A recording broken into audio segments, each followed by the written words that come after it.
जय दत्तगुरु. जय दत्तगुरु. नाव सांगा मॅडम. नमस्कार. नाव सांगा म्हटलं तुमचं. माझं रेखा बबन गाडवे. ओके. कुठून आलात? ठाणे. ठाण्यावरून. ओके. काय त्रास होतो मॅडम तुम्हाला? मला ते मणक्याच्या 3 गाद्या सरकलेल्या. हां. आणि एक नस दबली. ओके. किती दिवसापासून त्रास होता? 1 वर्ष झालं. 1 वर्ष झालं. दवाखाने काय केले याच्या आधी? भरपूर केले.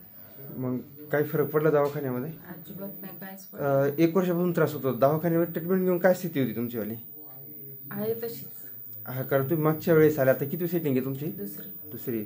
तर मागच्या वेळेस आला तर खूप त्रस्त होतात तुम्ही. भरपूर. हात सूज पण होते, खूप पेन करत होता. भरपूर. तर माझ्या एका ट्रीटमेंटमध्ये किती फरक पडला मॅडम तुम्हाला? भरपूर पडला. 50-60% पडला मला. 1 वर्षापासून असा भरपूर दवाखाने केले तर एक काही दवाखान्यात नाही पडला.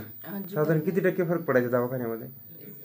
काहीच नाही. 0. म्हणजे वर्षभर अंगावर काढून खूप त्रस्त असाल तुम्ही. त्रस्त झाले.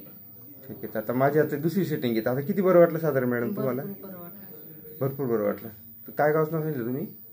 ठाण्यावरून आलीत ना? ठाणे घनसोली. अच्छा. तर तिथल्या पेशंटसाठी काय सांगू इच्छिता? भरपूर फरक पडतो इथे येऊन. आणि खूप छान वाटतंय.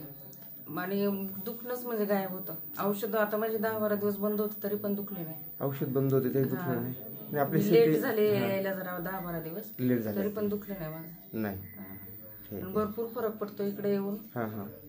या आणि उपचार करा इथे. खूप छान आहे. ठीक आहे. द्या मुला तुमच्या. बोला तुमच्या आईबद्दल. मम्मीत ना तुमची? काय त्रास होता आणि कसं वाटलं त्यांना सांगू शकता? हा, तर डॉक्टरपेक्षा 50% रिलीफ आहे. तर नक्की आम्ही पण डॉक्टरच आहेत ना. जे स्पेशलिस्ट आहे त्यांच्यापेक्षा तरी आता तरी पेन रिलीफ सेंटरमध्ये तुम्ही एकदा भेट द्या, अवश्य फरक पडतो. दत्त आश्रमामध्ये. ठीक आहे.